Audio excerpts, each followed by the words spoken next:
For the month of July, Renegade Squadron will be giving away a Mustang Alpha, so please subscribe and leave a comment on any of our videos during the month of July, including this one, for a chance to win it. We are live. Yeah, we can just sit here and kind of bullshit for a bit while we wait, because we've currently got 3 viewers, but I know that we have a bunch of people in Discord and everything that might want to tune in. So, yeah, you guys want to... Well, no, I posted already, I think. Where was it? In public. Jolly and his pet kangaroos. You've been addressed. In Twitch chat. Yes, First Spear says, goddamn Jolly and his pet kangaroos. I'm gonna get a blow up kangaroo in the background so you come true to form. Oh. I got kangaroos literally out the window, but I can't show them.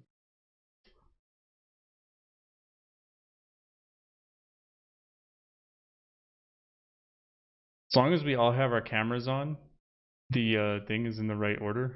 Everybody's got the right names under them. But as soon as one of us turns our camera off, it scrambles them all up for some reason.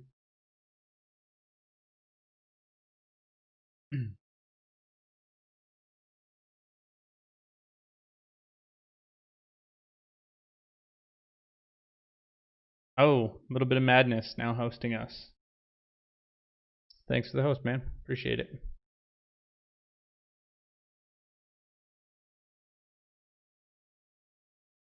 Golo, is your mic muted or you just went? Can you guys hear me? Can now. Yep. I just thought I seen you saying something earlier. If yeah. Nah. All right. Well, I think we might as well just get it on the go. That way, you know, we're talking about something. Yeah, definitely. First things first. A little bit of introductions, I guess. I think everybody here knows who we are, but just for the sake of it, we have Golo on my top left, Jolly01 on my top right. I'm in the bottom left as Lt-Reyne, and Nohman in the bottom right.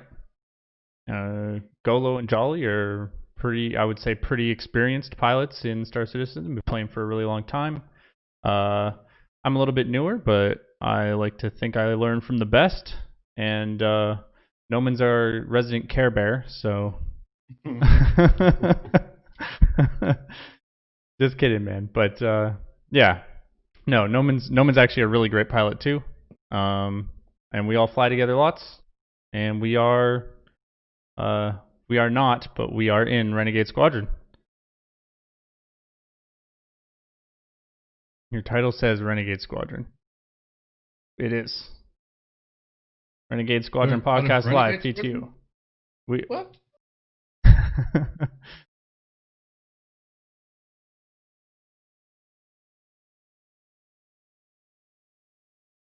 Not enough of our cameras? Okay. Not cameras, huh? Okay. I promise. What he's saying is it's a really big screen, and a lot of it is not all being wasted with our faces. That's fair enough. We should have more face. I won't go into detail about why I did it that way, but just know that I did think about that, and I will take that into consideration for next podcast. Anyways, yeah, let's just jump into it, guys. We got a lot to talk about today. 3.10 just came out. Well, at least in the PTU. Man, they changed a lot, and it's been I would say, fairly controversial patch. Everybody's got different opinions about it, and it seems like some people have been able to figure it out. Other people seem to think that there is no figuring it out. And we're here to, I guess, talk about our experiences with that and what we think about it. I kind of want to start with the non-combat stuff. I know most people in Renegade are here for the combat, but I think we all like to dabble a little bit in everything else. And even if it's not combat related, it still will affect us in the game. So first thing I wanted to talk about was guidance tunnels. These these sort of gates we have to go through when we're leaving planet-side stations. I really don't like them, even if they were working 100% properly and as intended. I really don't think it's necessary myself. I guess I kind of just wanted to ask everyone broadly, how do you guys feel about this, and do we think it could use some changes, or should it just, like, do we just not need it? I mean, in my opinion, it really should be like procedurally generated, right? You come in from a warp, you see the city. You should see this, gigantic, almost like a vertical tower, kind of like you see when you get close to a landing pad, right? It's got a little bit of a vertical marker, kind of showing where you should land. I think if they had something like that, that would help a lot. And if they had like the spline kind of being right where you come out of warp, going directly to where you need to land, that would be great. Because a lot of times it's too low. Right. I've noticed when taking off myself that it seems to just not even be anywhere near where I'm leaving. That's like, I don't know. And then the door shut behind you? Yeah. Yeah. You're stuck out here with autopilot constantly. I don't know. Jolly, have you spent much time in the PU or the PTU since the patch? I haven't spent a great deal of time, but the time I have, I kind of tend to agree with what Goloith says. From my point of view, taking off from New Babbage or Lawville, whatever. The first issue I think I have, well, not even an issue, I guess maybe an enhancement to that feature would be once I take off, I'm looking for this heading indicate, this tunnel that I need to fly through, and an indicator of where it is would be a really good start. So at least I know which way to go instead of doing like a little helicopter until I see it and then I go. And yeah, when I'm coming in for the landing, same sort of deal, right? Like you say, it's way too low, and even just like maybe just a little, what is it? Like there's contrails that we have at the moment, or there's trails, some sort of a trail that I can follow, and then eventually it gets to that time tunnel-y looking thing would be awesome. But that's just in feature enhancements more than anything. Beyond that, it is what it is, right? Right. Nohman, you spent some time in the PU. I know you have. What's been your experience so far? I think it's a really cool concept, but it should be implemented when server meshing is online and you're flying into these really busy ports, and you got people taking off and people leaving, and you have air traffic. It doesn't make any sense for me right now whenever we're locked to 50 people per server, and there may only be 3 or 4 people wherever it is you're going, Lorville or Area 18 or whatever the case might be. It's something that I just don't know why was it implemented now. It just seems a little silly to me to prioritize that over something else. Again, later on, whenever we have a more fleshed out game and we have more people flying around, sure, I'm all about it. But for right now, it seems silly.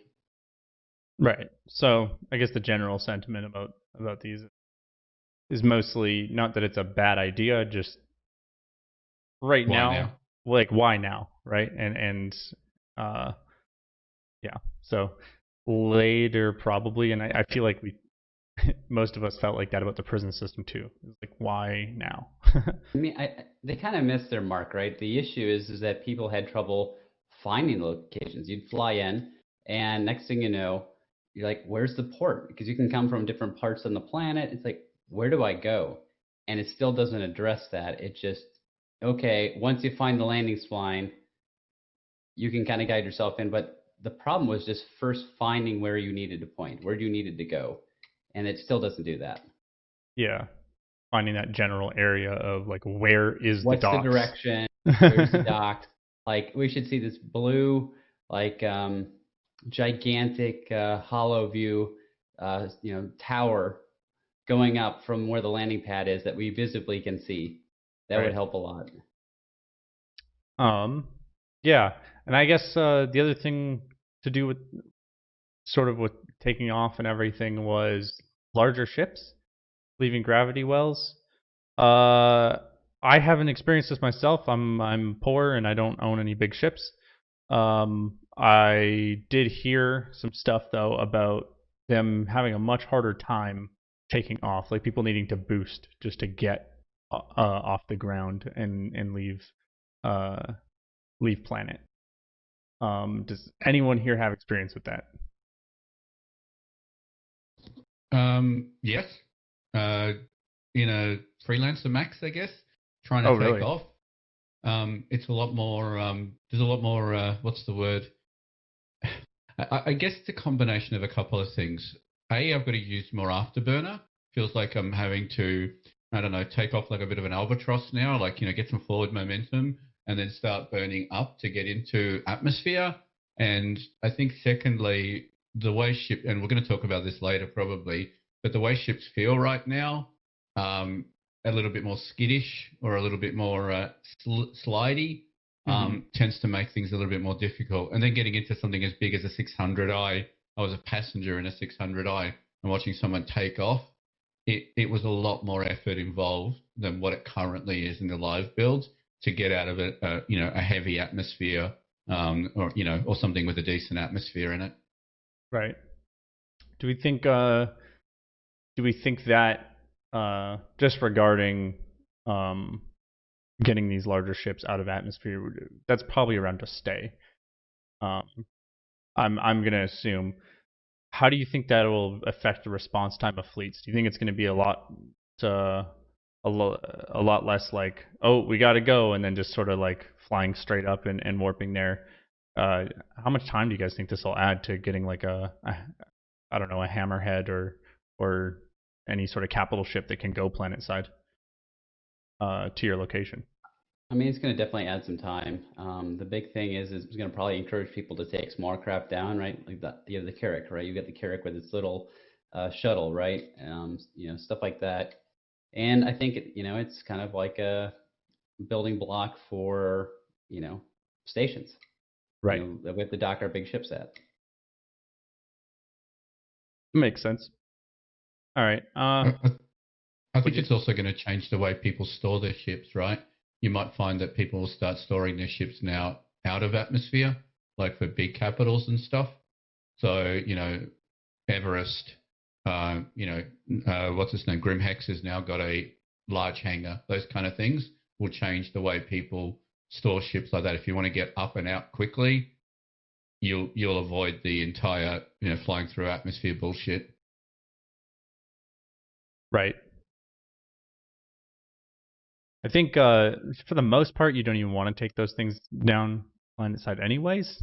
It just seems like anything with an atmosphere is going to do work on any larger ship. And I feel like that was already the case, right? We've seen hammerheads flying in atmosphere, and it was never necessarily pretty. I mean, even a smaller ship like the Gladius, you go a little bit too fast, and all of a sudden you were sliding in previous patches. So,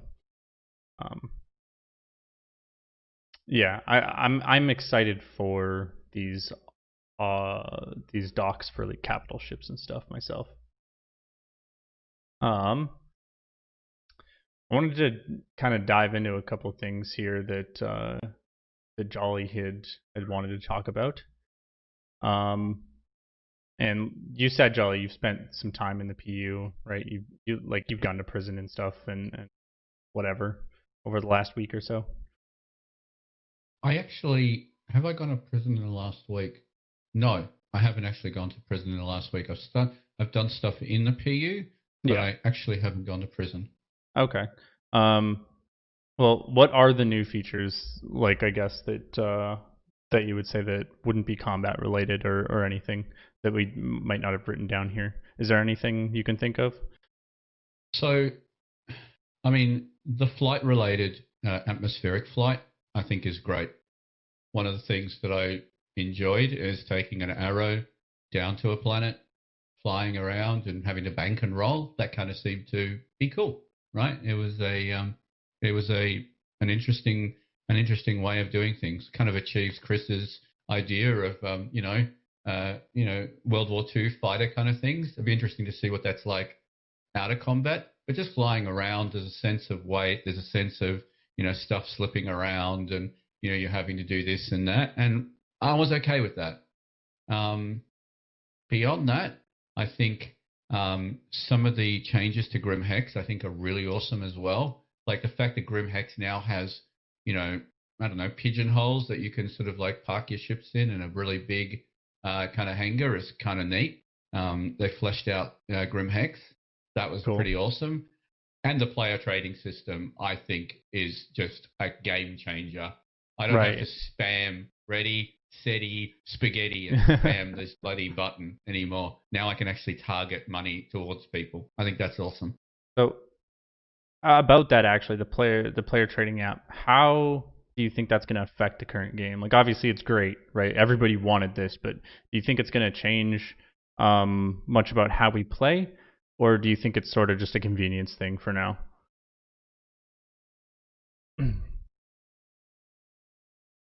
Sorry, is that a question for me? Yep, that's for you. Sorry, Jolly. Yeah. Sorry, no, that's cool. I think the biggest thing for me is being a combat pilot. Money and combat doesn't necessarily always go well together, but there are other people in the org who are huge traders. Yeah. And being able to funnel cash easily within the org, I think, is a huge game changer. It means that we can fit out a lot of our ships now, max ships out, do stuff like that, and create a pool of money around orgs or within groups of people that can help each other. And there's no guessing anymore. I don't have to guess whether somebody got the beacon or they didn't.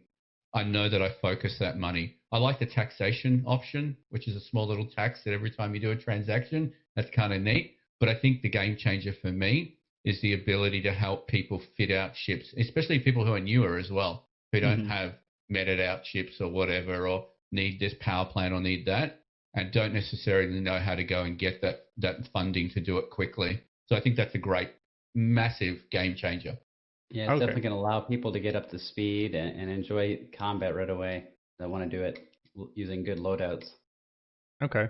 I was kind of thinking myself anyway. And those are all really good points, actually.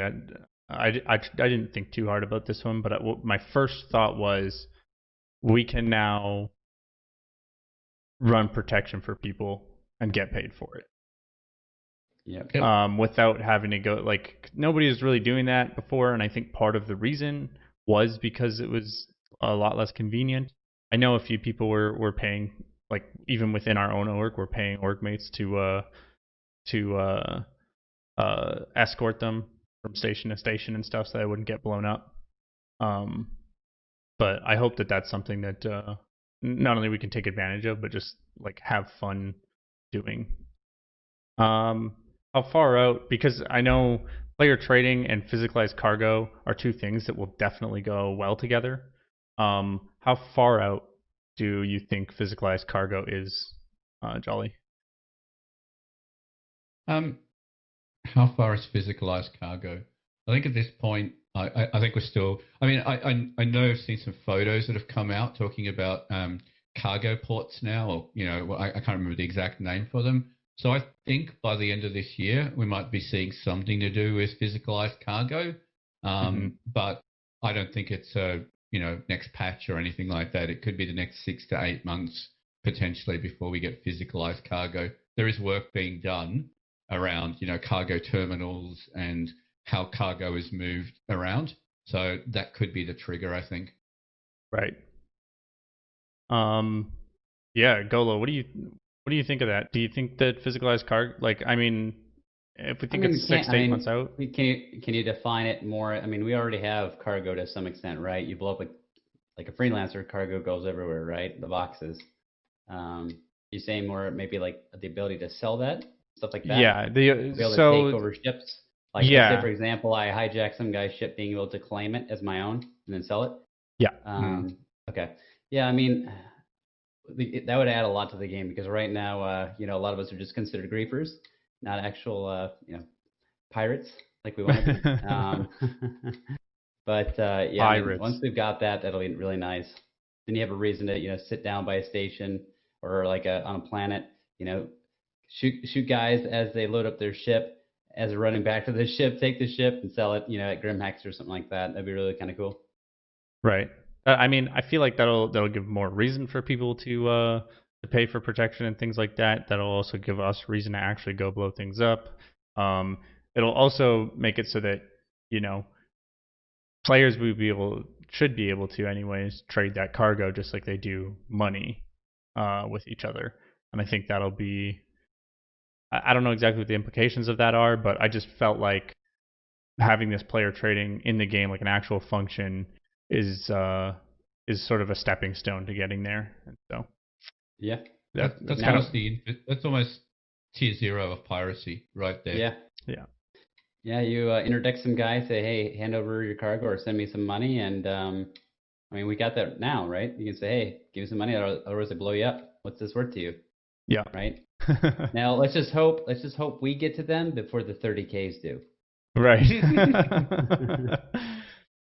And then the sort of last question here for you, Jolly, was about the prison system.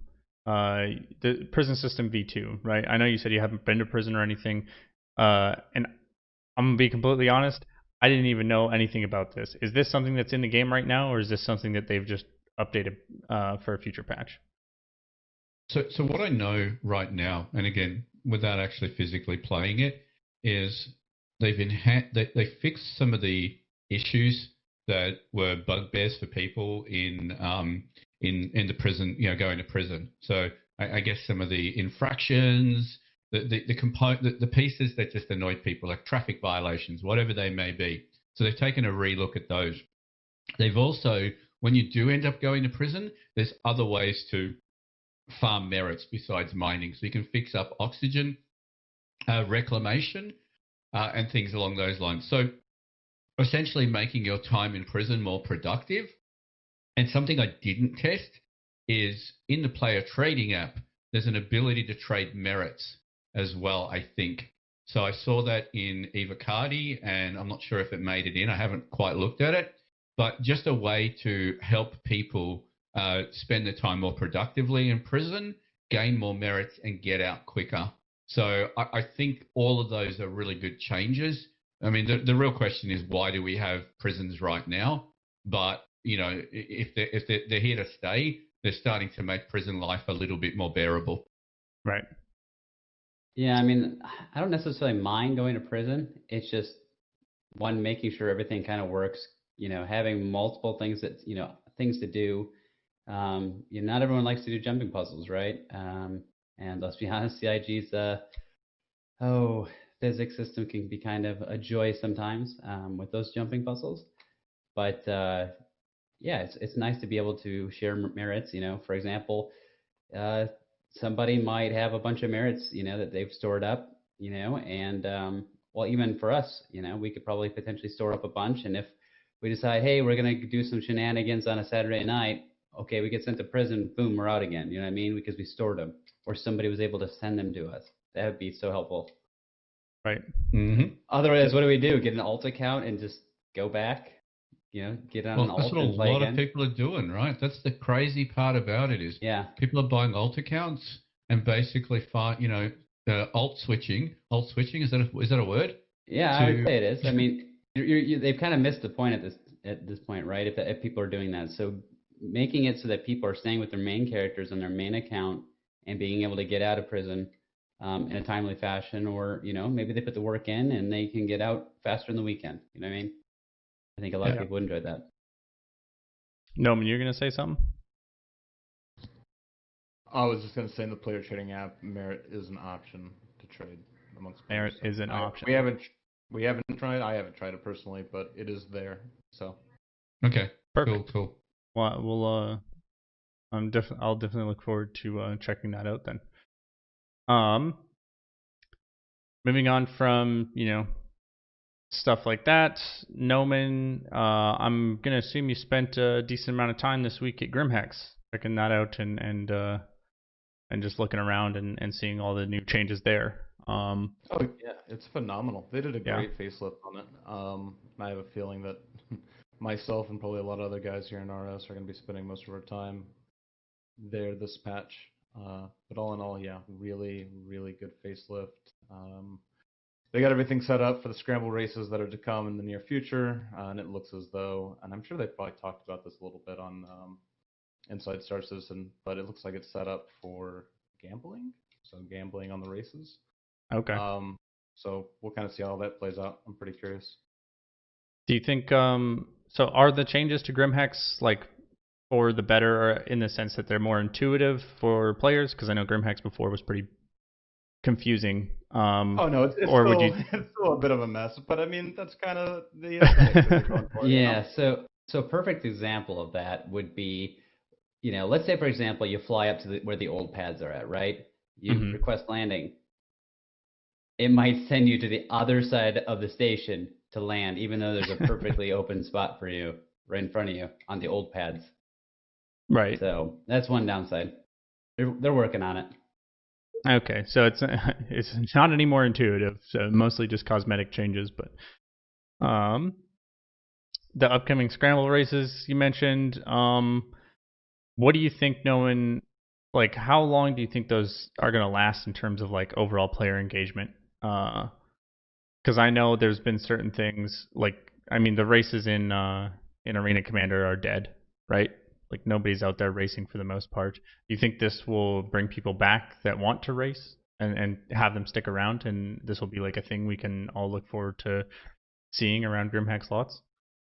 I mean, imagine if there was I don't know, I'll just throw a number out there, 100,000, Alpha UEC prize pool for first place. Then yeah, you better bet there's gonna be people doing it. And I hope that they do something like that to encourage it. I really do. Right. Because it just adds more diversity into the game, and I'm all for that. Okay. And then gambling on the races obviously is something that I'm kind of looking forward to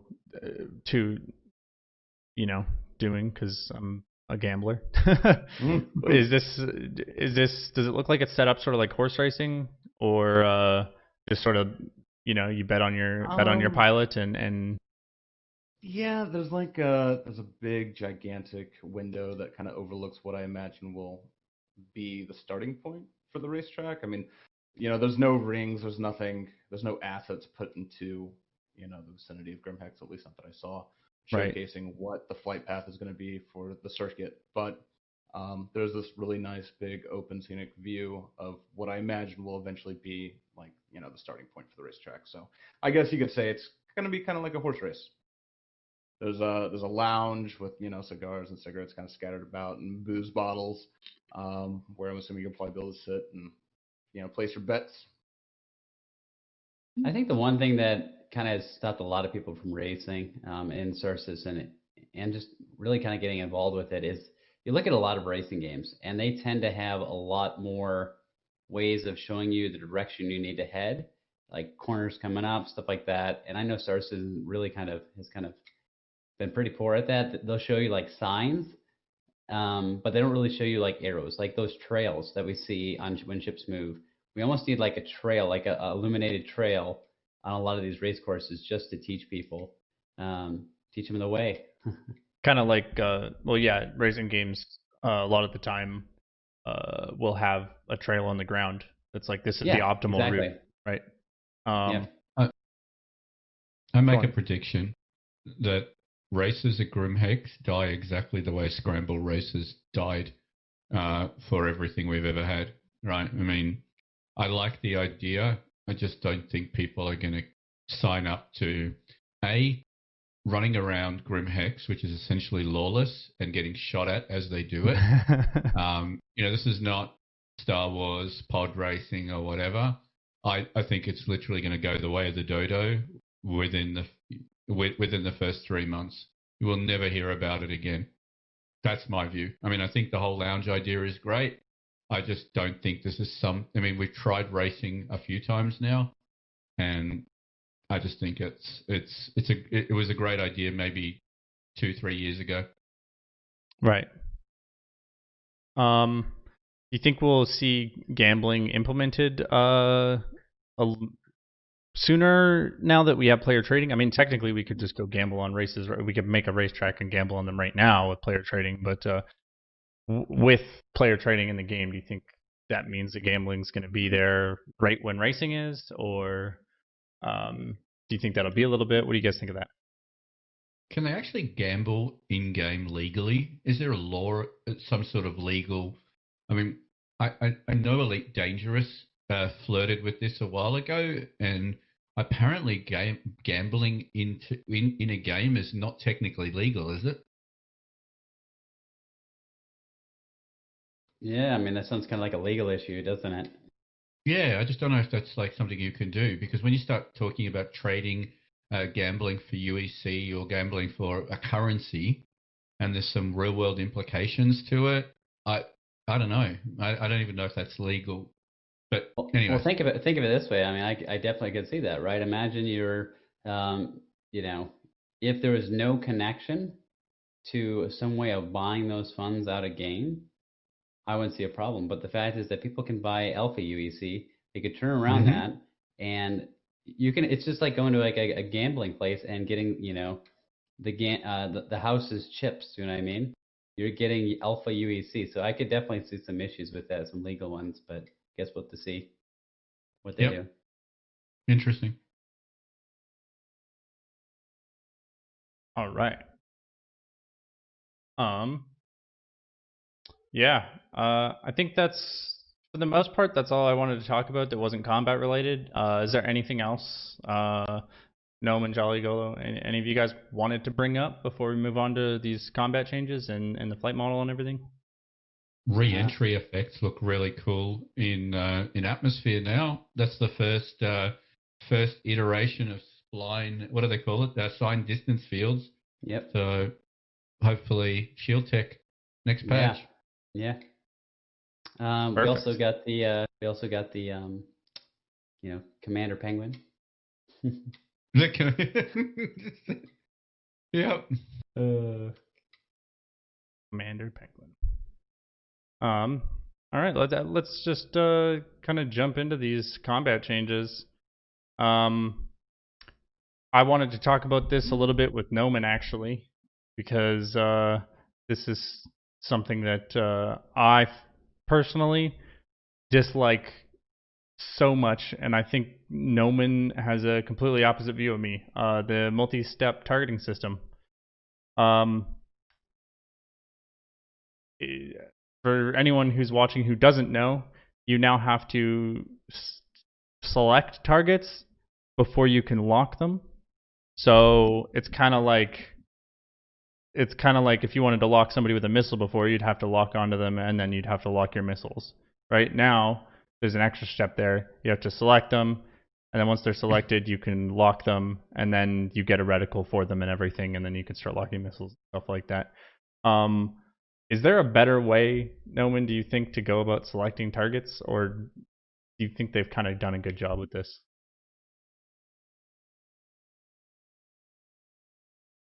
Nohman? Yeah, sorry. I don't know if they've done a really good or bad job. I personally don't mind it. I guess it's like, different flavors of ice cream. You might like chocolate, I might like vanilla. Doesn't make chocolate any worse, but just my personal flavor of taste. I don't dislike it. I think it's kind of cool. I love the new UI. I find it pretty intuitive and easy to use. I mean, it does take some getting used to. I feel like we have a lot of muscle memory kind of built in from the previous patches that we played, and change isn't always taken very well, and this is a pretty significant change. I mean, targeting is kind of one of those keystones to the game. You got to do it if you're going to be engaging somebody. But I personally don't dislike it. Right. It's just different. I think I don't know. I think there's some drawbacks to it. Namely, my biggest gripe about it, honestly, is that I can't see the names of selected targets. And honestly, that to me is worse than not being able to see all the targets in an area from far away without cycling through them. Honestly, if there's anything that can make this better for me, it would just be show me the names of the target I've got selected, not the one that I'm locked onto, but the one I've got selected. I don't know. What do you guys think? Do you guys think, like Golo, you've flown a lot this patch, I'm sure. So Yeah. So I'm torn too. So I personally like the old one, the old system, a little bit better. You knew who was in front of you, whether it was friend or foe. I like the new pin system. I think the new pin system is awesome.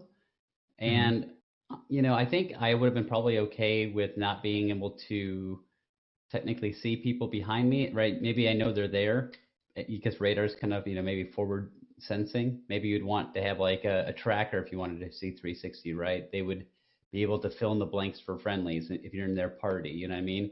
Like, I think there's some, good there, right? You could have a stealth ship sneaking up on a ship that's not, you point either direction. You sneak up from behind, get one good volley on them, to start the fight. And right, there's a lot of good with that kind of system that we have.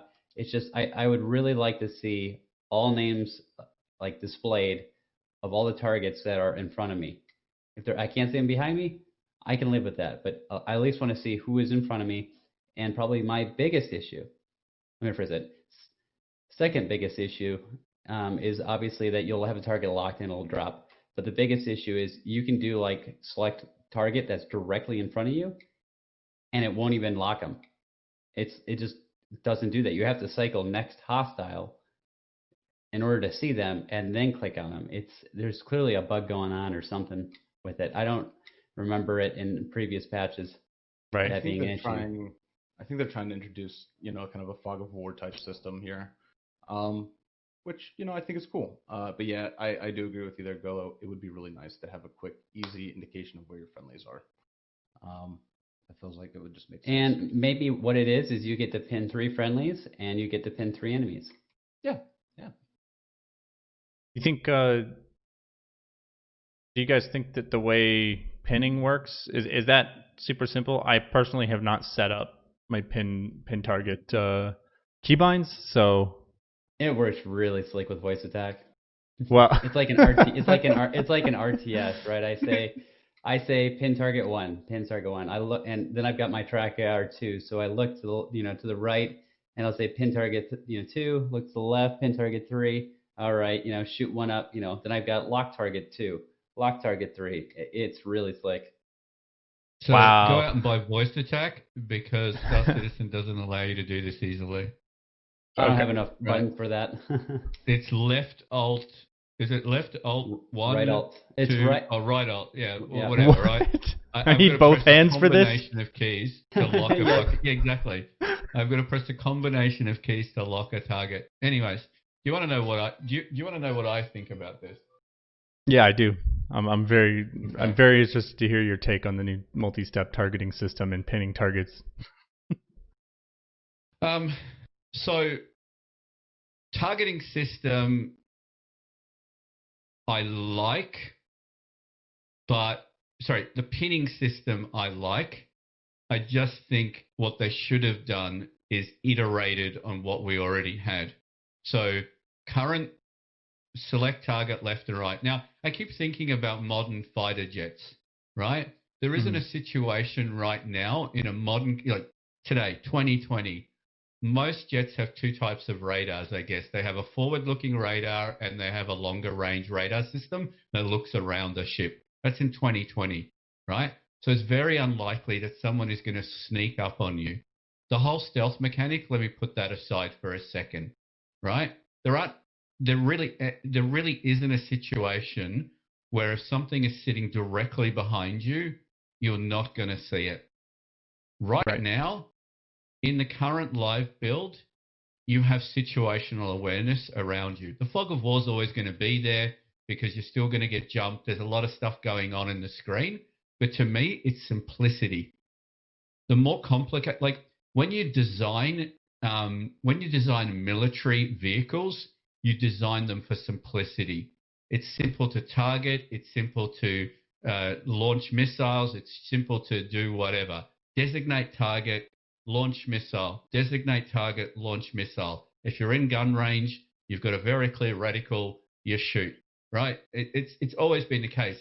You don't overcomplicate things. And what I see at the moment is it's overcomplication, right? Plus the fact that all of a sudden, 900 years in the future, I can't see what's sitting directly behind me. Forget 20 miles away. It's sitting, it could park directly behind me. And because Jolly couldn't rubberneck his head right over, he couldn't see it. I don't get it. It makes no sense to me. And there's no law reason to have it in there, right? I mean, Right. we can what's the hand wavium away, whatever these guys want to call it. But right now, it flies against everything, every military doctrine I'm aware of, right? It's all about situational awareness. And right now, you're basically saying, unless I'm looking directly at something or I'm turning around with my head tracking, I'm not going to see this shit. Doesn't work for me. Yeah, I mean, I would probably like the old system a little bit better with the pin system. If the damn computer didn't just say new contact, new hostile, you know what I mean? I'm that guy likes to sneak up on people, sneaky snake, right? And pop them with the ghost. So, but that's something you should be able to turn on and off, or at least if you have a ghost, your stealth mechanic comes into play where you trade off armor and IR and all these other things to get that little bit closer. It's that alpha strike that you do.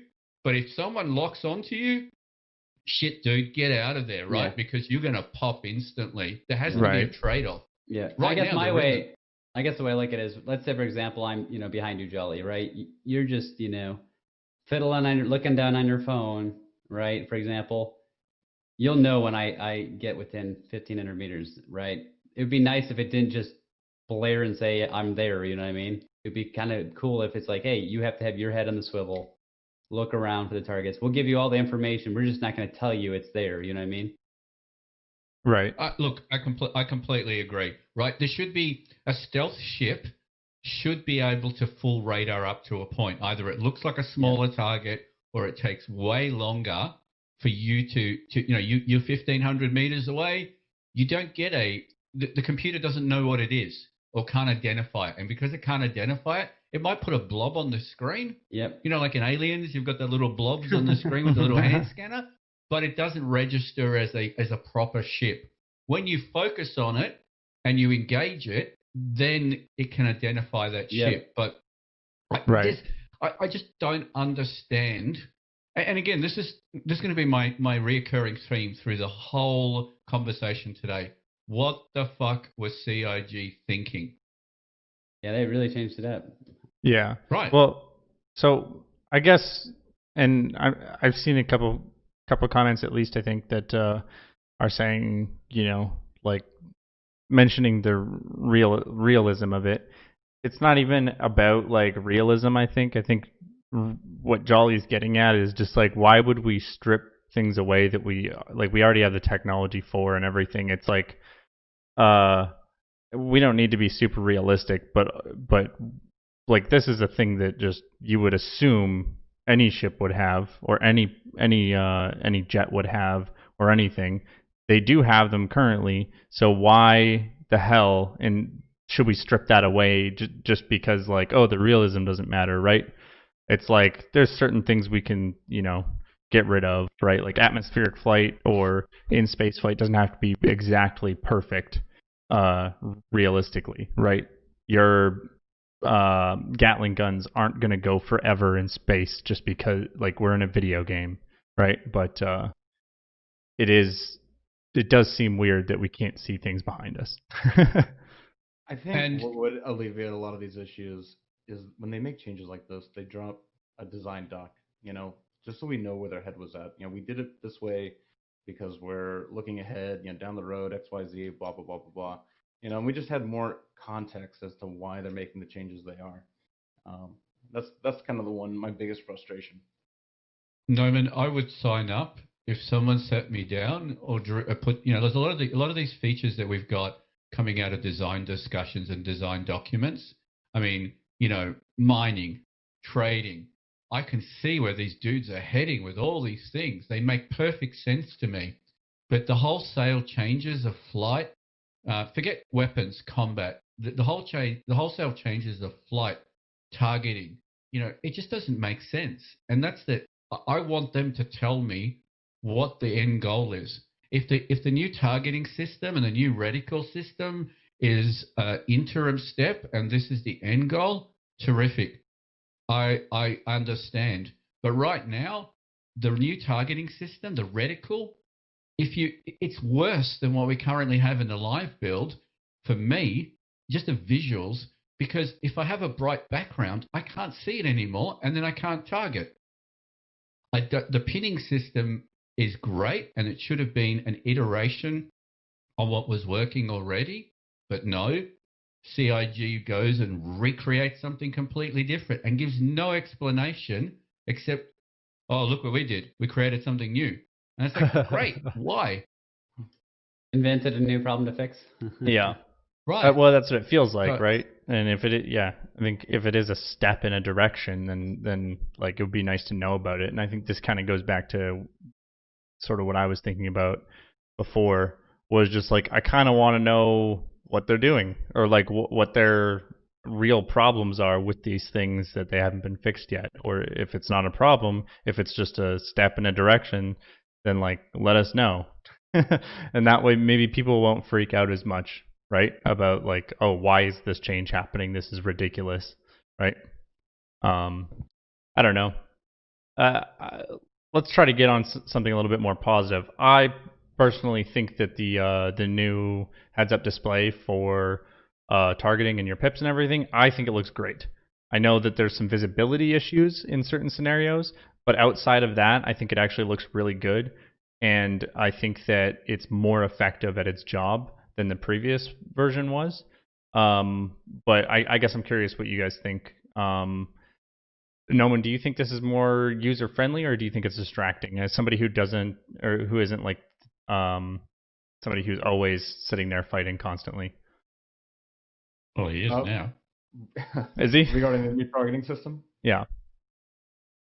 I mean, it's more minimal. I feel like it's more in line with the art style that they're moving towards. I mean, we've seen these iterations on, the cockpit for the Gladius over these last couple patches. This new targeting UI definitely seems to fit that aesthetic. Does that mean it's good? I don't know. Again, we can debate it back and forth and argue the pros and the cons, but I don't know. I don't mind it. I don't love it, but I don't mind it either. And really, not to reiterate this one more time, it's just the design document, just detailing why they chose this route. As far as the targeting methodology, it might alienate a lot of people, and it might be a big turnoff. And the player base might suffer a little bit as a result, or rather, just the overall people engaging in combat.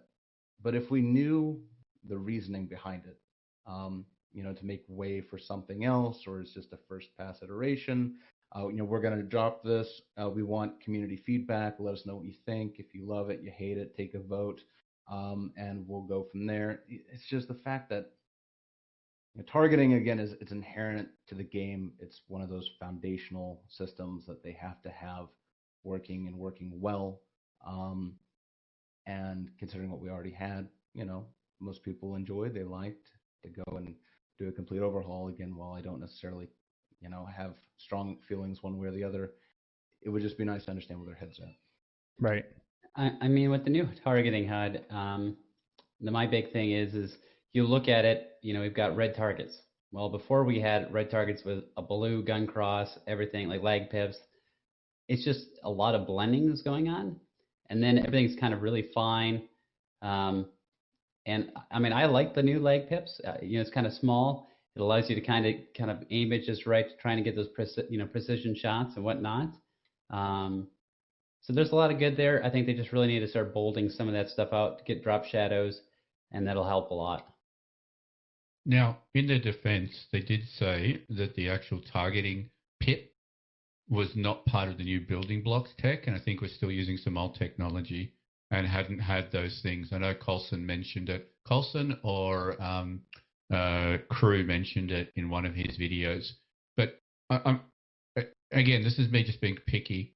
But in the previous patch or live patch, there was a lag pip and then there was a lead pip. And that was it. You choose between those, right? And they were they were uniform. and they were unified across every ship pretty much, right? Now what we have is potentially 5 or 6 different ways that pips react. So you've got auto gimbals, you've got lock assist, you've got lead pip, lag pips, and there's different flavors, and they look slightly differently, right?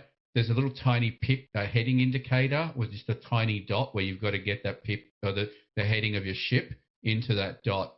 So in some iterations, it's got, you know, a little star in there. I just wish they would unify it or give me the choice to pick and choose what I want on the screen.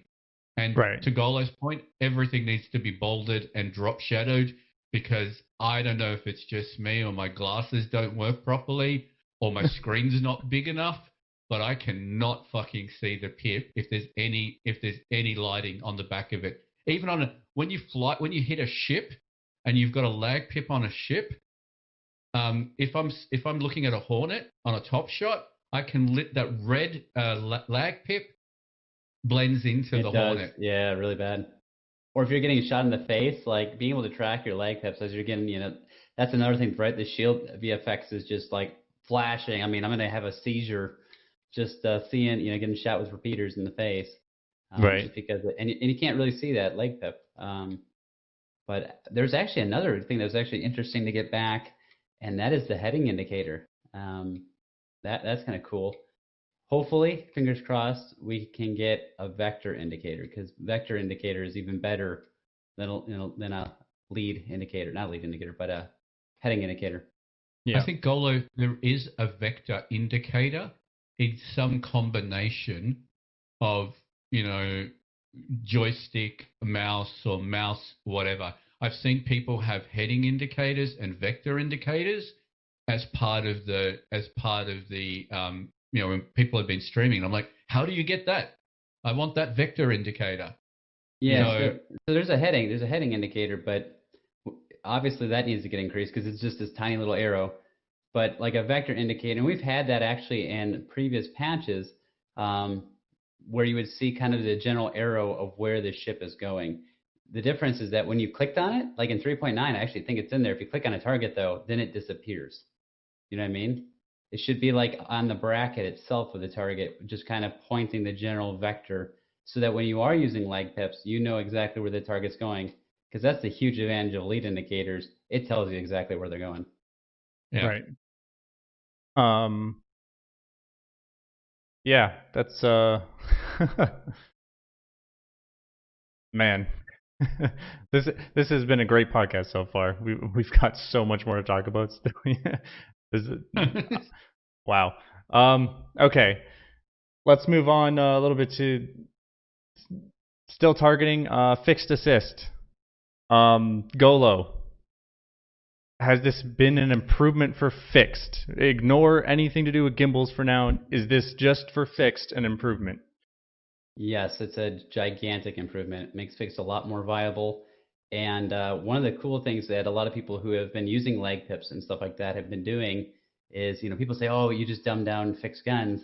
No, a lot of fixed pilots that are really good at aiming, we're actually doing what we call a holdover, you know, Kentucky windage on a lot of these targets. So if I see partially the back end of a target, I'll actually aim my gun, my lag pip slightly off, and I'll actually nail them in the rear end, and I'll actually get profile kills on people, just because I know how the fixed assist is going to work. And it helps because otherwise it's this nose-to-nose DPS race, you know, face-to-face with the shields to the front. And if I angle just right and I've got that holdover and I know how the fixed assist is going to go, I can nail them in the cross-section or hit them in the rear end and pop them instantly with one volley of tarantulas. Right. So overall, this is definitely an improvement for fixed. Oh, yeah. We all agree on that, right? Sure. And so you guys think we'll see more, especially experienced pilots, or do you think even you know, your average pilot will be using fixed more often now? I think you'll see a lot of people using fixed assist. It's actually really strong against AI because they don't move like normal players. Right. So I think you're going to see a lot of people using that. It's a lot of fun. I've missed fixed for a very long time. Sure, is it the old fixed of old? No, but there's a lot of benefits that it has compared to non-assisted fixed. Right. So I like the idea of fixed assist. I think the reasons fixed assist is viable now, this is me and my conspiracy theories, is that the flight tuning has slowed down so much that flight fixed assist works now, right? I don't know how much they've changed it, or they've probably done some tuning. I mean, the fact that you can actually now tune your ESP values is a cool thing, right? So it's something that a lot of people don't know, that you can set your dampening your dampening size, and I think you can set your fixed or your assistance level in the menus. But I think the reason we're having so much success is everything has just been slowed down so much. The systems can now keep up. So awesome, but there's a reason for it to be better than what it is in the current live patch. Okay. So, kind of leading into this, fixed versus gimbals at this point. Obviously, you guys said, we're going to see more people using fixed, but I think gimbals, like the auto gimbal, is kind of in a better place than it ever has been at this point. I've noticed myself, I can hit targets significantly easier, even targets with higher ping and stuff. I'm not noticing anyone's really able to avoid my shots if I'm good. Gimbals are really good. Do you think that that kind of nullifies the improvements to fixed in any way, or anyone? Jolly? Okay. I'll go first. Golo looks like he wants to talk to you. He's literally chapping at the bit to go. Mate. Yeah. Like, get out of the way. So I think the short answer is yes. I've had a lot of success in the last day or so with the Super Hornet gimbaled with Scorpions, and unfortunately I had to nerf myself to learn how to do that. By me being a knife fighter, I like to push in, and that's a bad thing to do now, or push in hard and then have to violently move your nose in order to stay on target. Now, for the most part, the meta seems to be pull back, pick your time to push in if you need to, and let the auto gimbals do the work, right? You do very little to avoid. And the gimbals feel really cool, right? I think they're at least as good as what they are in 3.9, if not better. It's all slow and deliberate movements now.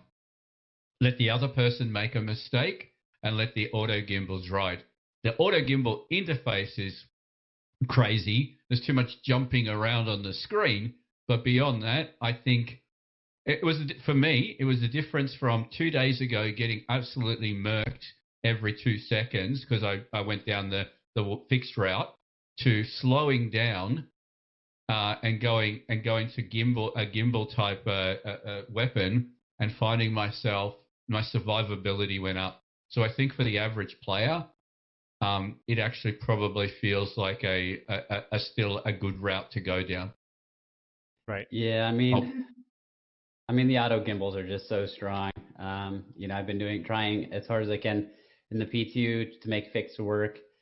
The auto gimbals are just so damn strong. And when you factor in the fact that you can't push against a Hornet, a murder Hornet, let's just say, with Scorps, it's game over. It's just too accurate. And the thing is with auto gimbal is it allows the auto gimbal pilot to still strafe spam without throwing off their own aim. Whereas with fixed, if I try to do the same type of instant maneuvering, what will happen is I'll throw my own shots off. So that's a big issue. So hopefully they either can buff fixed in some way, but I think what would help a lot would probably be to increase some of the projectile velocities on a lot of the weapons. If you think about prior patches like 1.3, 2.4, 2.6, we had projectiles at about 2,300 meters a second. They're like 1,300 right now. Right. And the result is that lag pips are, the deflection is much higher. So if we could shorten that pip deflection, we actually could use these manual or fixed guns, I could say, with the fixed assist, and put better shot placement on targets to score those kills against an auto gimbal pilot. Right. Okay. Kind of going from these, fixed weapons and gimbals and everything, I wanted to talk about turret improvements. Nohman, you called me the other day absolutely raving about turrets. I don't want to be a turret gunner. I like flying my ship, but apparently they're great. I was always under the opinion, like, if they were going to make turrets viable or worthwhile, they needed to be fun and rewarding, and they needed to have a feedback system similar to what, somebody dogfighting in a Gladius might have. There's going to be a lot of people in the game that aren't going to enjoy flying. They might be playing this game for the FPS combat or for, to play the industrial side of the game, and what have you. Or just to be a gunner. And I feel like now they finally have made turrets viable to the point where it might make more sense to throw somebody in a turret instead of just bringing into the ship for whatever it is you're planning on doing in the PU. Right. They are that good. The feedback system is phenomenal, and they're scary. I mean, like, it used to be, you'd see a hammerhead coming, and they might have a couple gunners, and you just kind of laugh it off. Like, it's just really not that much of a threat. Just kind of keep your range, pop some shots at it, and you'll be good to go. But now they are a force to be reckoned with. If I saw a fully crewed hammerhead on the horizon in the PU, like, it would be a genuine cause of concern. And unless I had an awful lot of people with me, I would not want to take that fight. We pulled one into AC, and I just hopped in the turret and just kind of asked everybody, hey, swarm me. And it's just, blap, blap, blap, boom, blap, blap, blap, boom. The new user interface is great. Gunners can actually coordinate now with their elevation and their turret bearing with, like true north being, the bow of the ship. So you can actually coordinate with the other gunners. We got a contact at 270 elevation, plus 30, or, what have you.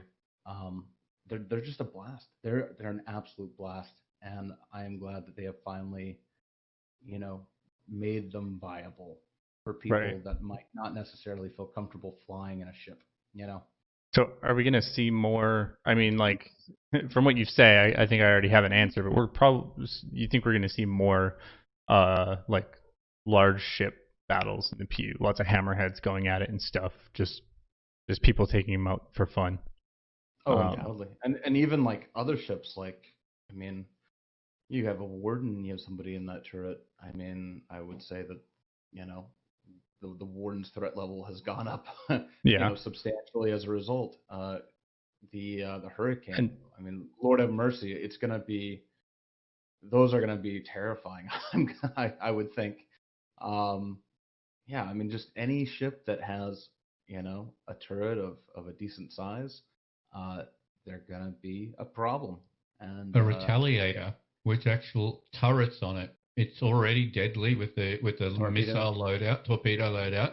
Now you add the turrets as well. 5 turret gunners, yeah. 5 turret gunners. I mean, this is area denial, right? Literally area denial. I do think we'll probably see.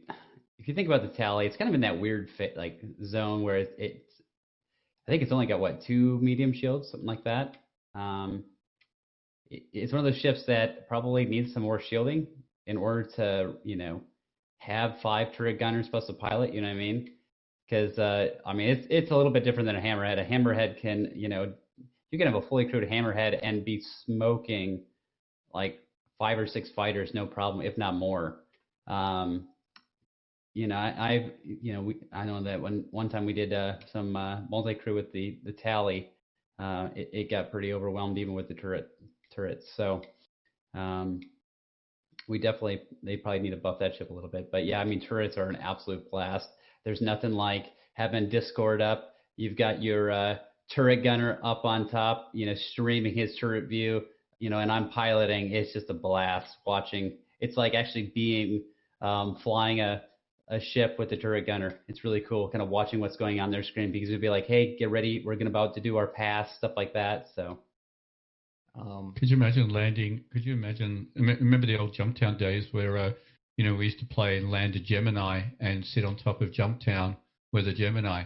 You could literally land a Hammerhead now and have all the turrets skyward facing. I think you can get most of them skyward facing, and essentially be a mobile anti-aircraft, system, and just deny an area. And the fact that if you get close, the only way you're going to kill it is with torpedoes. It is absolutely insane. And I'll also say for the dual joystick guys out there, I actually think the turrets feel better. Yes. With dual sticks. Can you use dual sticks on the thing? I did not know that. Oh yeah. It feels so intuitive. It's amazing. Star Wars. Yeah. In comparison to mouse and keyboard, I found once I had everything mapped properly, using dual sticks was much better. I mean, that's the thing, right? If I hop in my turret, I'm using the joysticks. I've got essentially right stick is my pitch and my yaw, and then on my left stick, I've got my gyro mode, and then there's another thing. There's a DPI scaling mode, and that is awesome because what you do is essentially you just hat up to increase the sensitivity, and then you can slide it down. But whenever you're about ready to get on target, I just pull my left trigger on my left stick, and it'll essentially slow things down, and I can just precisely track the target and just murder them. And I'll second there's a new target, or if I need to find a different one, I just let off the DPI, and bam, I'm at full speed with the right stick finding that new target. Well, that's interesting. I did not know that. Yeah, it's really cool. I just want to do a quick, Mute Man just said in the comments, turrets being effective also means to take down big ships. You need to bring big ships as well. So that can be more fun. I could not agree more. Right. You actually, in my mind, have a reason to bring out your hammerhead or, Imagine the carrot top turret. Oh my God. I mean, there's actually a reason to bring these ships out now, because they are finally a force to be reckoned with. The hammerhead being an anti-fighter, capital ship, it is honest to God now a true to its name, anti-fighter capital ship. It's going to be a monster. So it's going to be so much fun. So what you're saying is it's not viable to attack a hammerhead with a bunch of fighters anymore. We can't just go in there with 8 guys and take one out if it's manned. I mean, you need scatter guns. Something else that I don't think people are aware of now is you can actually target the turrets, correct? Once you've done a scan, there's a blue icon around turrets now. I've noticed it at Port Olisar, on land targets, where you can actually physically target a turret now. So you have got a gameplay option to be able to, focus a turret on a ship and take down that specific turret. So it's probably not a good idea to rush in there, with your single scatter gun, whatever, and try and take out a hammerhead on your own. But I think a well-coordinated attack could potentially, it'd be interesting to watch. Right. It diversifies the game a little bit. I mean, you'll bring, you're doing an op, I don't know. You just use your imagination. You're protecting Trememire as people come and go in your org to, buy commodities. It just diversifies the game so much. You have the hammerhead as, another org might want to come in, they'll see the hammerhead. They'll bring their own hammerhead. You'll have tallies. There's just going to be a lot more, diversity in the engagements that you're going to end up having inside the PU. And I think that's a good thing. It's not just a case of rock, paper, scissors anymore. And I like that. Good. Yep.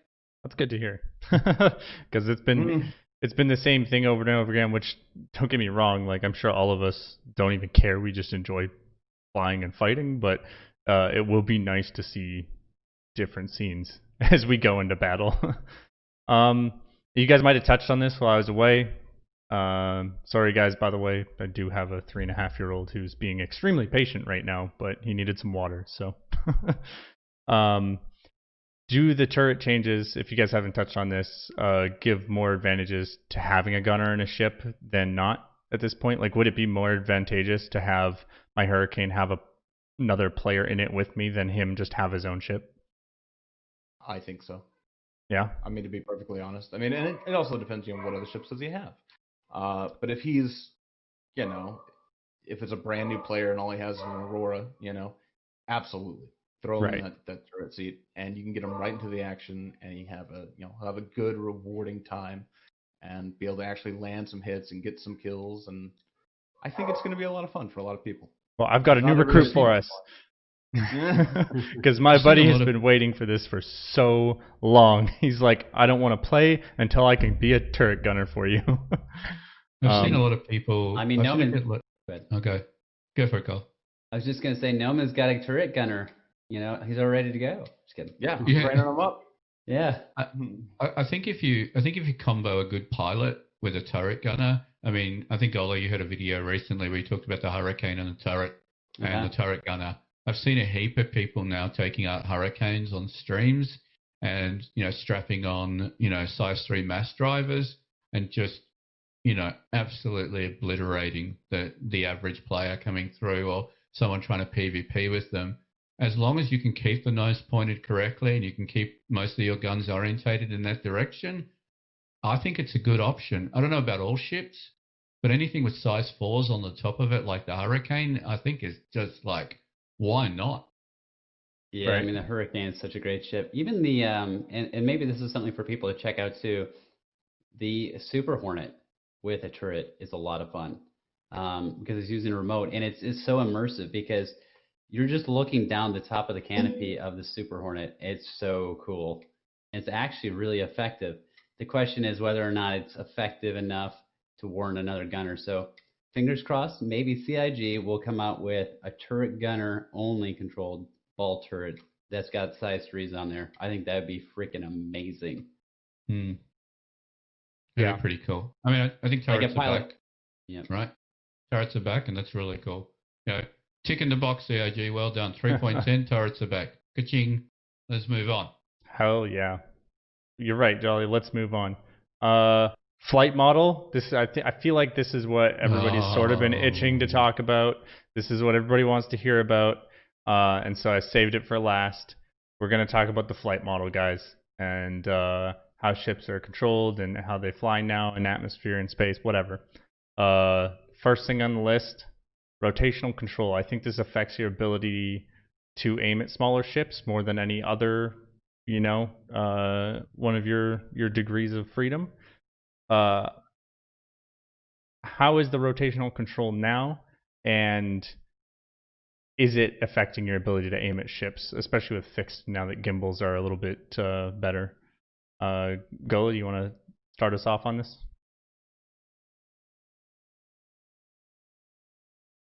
Oh, Gola, you're muted.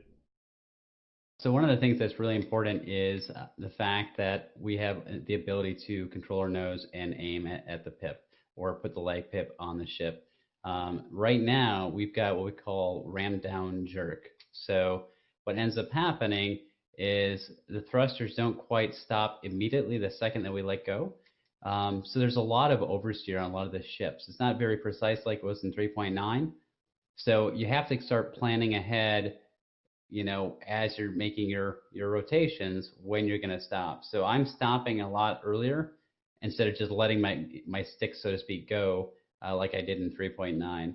Right. There's a lot of easing at the end. But yeah, one of the ways CIG, obviously could fix that would be, you can boost rotational accelerations up to kind of compensate for that ramp down jerk a little bit.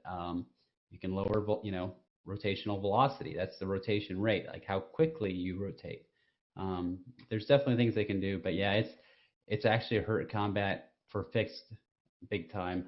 It's one of the reasons why auto gimbal is so strong, because there's a lot of oscillation, right? If I'm trying to aim, that fixed assist, on my fixed guns, my nose is going to be bouncing a lot more than it normally would if this was 3.9 with fixed assist, right? So it is one of the reasons why fixed assist, fixed in general, is not as good as auto gimbal this patch. Right. And so outside of all the other changes, do you think that rotational control is something they should really consider, like changing that back to the way it was? Or do you think they just need to kind of fix it would be the better way to go about it? Well, it's hard to know where they're going with this, right? Right. What's their goal? So in 3.9, a lot of the skill dogfighting was from the idea of doing a lot of advanced maneuvering. A lot of times, what I would do, I was to fight a pilot, and I train my opponent. And people say, well, why would you train your opponent? Well, I'm training them to do what I want, and then I do the opposite. Right. I get them to go do X, X, X, and then I do Y. And then I do an advanced maneuver, and I'm on them. They die real quick. Right now, we simply do not have enough, quote unquote, pilot capital to actually perform these advanced maneuvers, because it's all being spent trying to control the nose of our ships. And some people are just, it's so difficult. They're just like, you know what, screw it. I'm just going to backstrafe. This is easier. I can control the nose all day backstrafing. I don't have to worry about overheating and all that. Just go back. Right. So we're seeing the skill ceiling decline a little bit because of that. But like I said, it's hard to tell what's CIG's goal. We don't know. I think their idea is that they want us to. That's where their skills should be coming from. At least from what I can see in their eyes, is they want that to be the skill mechanic. How well you control your ship, or how well you fight your ship. Well, yeah. Hold on. I'm gonna interrupt real fast because I want to know this. Why now? What's your guys' thoughts on why do Nohman's not going to give this one up, is he? You know, it's like a $64 million question. Why now and why do what you did, right? Yeah, because I mean, somebody brought this up in comms earlier, and I couldn't think of anything to say. It's a really good question. So Nohman, if you go back to some of the recent videos that CIG put up, they talked about not having meta ships, right? Like no metas. You know, they want to get away from the whole meta. They want to get away from jousty, whatevers. If this is the why, I don't know if they hit the mark, right? I mean, if that's the response to no jousting and no specific ship meta, then that's the answer. Right. Because of this, obviously, and Golo sort of touched on this, you sort of touched on this earlier, the general consensus, I think, is that it's nearly impossible to have a fight where positional combat, like it did last patch, really matters. But you seem, from what I've heard anyway, you seem to have figured it out, and you're outmaneuvering the hell out of everybody. Do you think the general public can adapt to this, or do you think we need to make positional combat great again? I mean, I'm able to do it against some opponents, but if I fight a Jolly, I fight a First Spear, I fight a pilot that is really good that just decides to go backstrafe, even as a fixed pilot, I'm not going to be able to. I'll just get 8 alive because I don't have enough ability to push, and that kind of goes into this idea of positioning, right? If we look at a lot of our fighters, we have like a 1.5 to 1 forward to backward acceleration ratio. And the issue with that is it requires very little acceleration to backstrafe. And the reason for that is called momentum of inertia. So when you're spinning in a circle, you're being flung out. So you naturally, even without using any forward strafe, your ship will naturally spin out. You can see this when you circle an asteroid. And so they're not overheating as they're backstrafing. They're kind of going with the flow. Whereas if you're pushing in, you're fighting your ship's inertia that wants to spin you out. So what ends up happening is it makes pushing damn near impossible because we just don't have enough forward acceleration. And if somebody wants to back out, they can. So until they fix, that's probably the number 2. Rotations are an issue, right? Number 2 issue. It's the fact that we can't push. Right. And so I guess at the moment maybe they do need to fine tune it a little bit, but I don't know. What do you think, Jolly? Do you think we can adapt to this and make it fun to fly? Well, I mean, I've had to adapt to it, and I think I said it at the beginning of the discussion. I've had to nerf myself to adapt to this flight tuning. Now, it's not the flight, and again, there's a common misconception. They say that the flight model's changed. It hasn't. It's the way CIG has tuned the current flight model, right? And the way the tuning's been applied. Right. I've had to limit the way I fly in order to fit into that specific box to be successful. And for every patch I've ever played over the last 6 years, I have been a push out position pilot, right? The skill and the advanced maneuvering that Golo talks about is the signatures that people come up with. Golo, is better at coming up with those counter moves than I am in certain situations. But right now, when you take away the ability to advanced maneuver and take away the ability to counter somebody else's maneuvers, what are you left with? The back strafe and using auto gimbals and a DPS race. And to me, if that's what they were trying to achieve, they achieved it in spades. To me, that's a boring way of doing things. There's very little skill involved or pilot capital, I'll use Golo's words, in pulling back on the stick gently and doing very deliberate maneuvers to keep your ship slightly evasive. Can they tune it? Absolutely. Everything that Golo said, let's do it. But then we get back to the skill mechanic, and we start getting closer back to the current live build or some of the stuff that we needed to do in the current live builds to make that better. We just didn't iterate. We just went from what we have today to something completely different. Right. My question again is, CIG, where's your head at? Where you heading? Right. Please tell me so I can sign up to it. Yeah, I mean, all that being said, as far as the flight tuning goes and everything, do we think there were, do you guys think there were any actual good, just overall good changes that were made?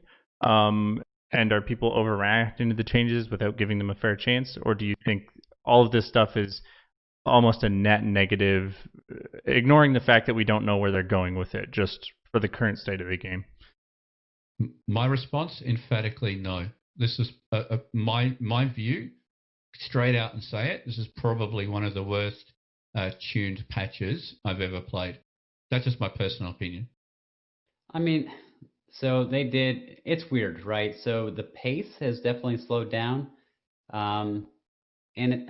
there is some positive to that, and that's the fact that leg pips are a lot more viable than they have in previous patches, because the deflection is not as great. Ships are a lot more steady. We're not constantly wiggling or afterburning. So there's definitely some positives to be seen from that. But the question is right, we need to be able to push ahead and maneuver, maybe not all the time, right? Because that was a problem in 3.9 is people are permanently holding down afterburner, right? That's not helpful either. My Gladius. Yeah, your Gladius, right? So, but we need a way to have this kind of pace of combat that we have now, but be able to, when I hit afterburner for, a few seconds that I've got it, right? It needs to do something.